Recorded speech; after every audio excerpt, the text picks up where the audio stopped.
The president talking earlier today with South Korea's president. This is the second time the two have spoken since this big North Korean missile test. This as we learned that Korea is responding with a number of defense exercises on its own. South Korea is. So obviously upping the ante in that neck of the woods in the middle of our obsession over tax cuts. Retired Army Lieutenant General Jerry Boykin. General, where do you think this is going, and how do you think those conversations our president had with the South Korean leader, where they are going?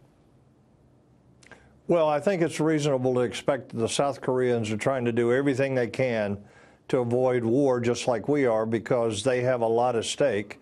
But now I think that we've got to recognize that with the testing of this missile 2 days ago, that we now have an existential threat from North Korea.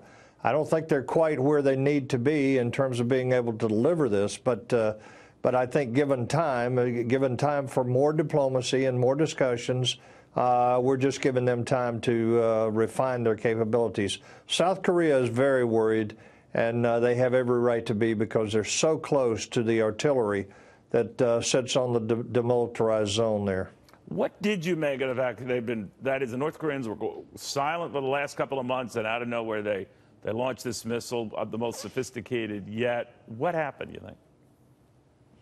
Well, again, they had time where nothing was happening. There was no pressure put on them. Right. Yeah, we had sanctions, but I think there's evidence now that the Russians, for example, have been violating the sanctions that we imposed. So you think they've more had the time Russians to than the Chinese?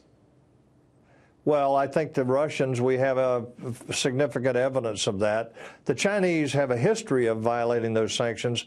That said, I think the Chinese are at a point now, given that they've had their Communist Party meeting back in October, the Chinese are in a position now to actually do something and not have the same concerns that they would have before that meeting, because Xi is back in power for another 5 years. So I think the Chinese are the key. I think they hold the keys to being able to bring this to a conclusion without short of war. You know, what worries me, General, you're the expert, so I'll always defer to you, but man, what if the Chinese can't?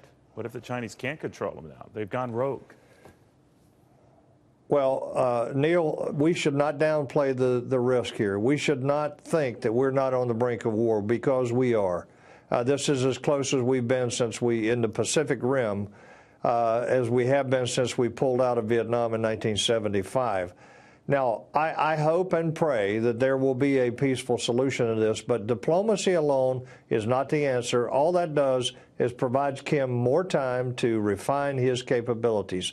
I don't think he's where he needs to be the threat that he is claiming that he is, but given more time, again, I say he's going to be an existential threat to America and really to most of the world.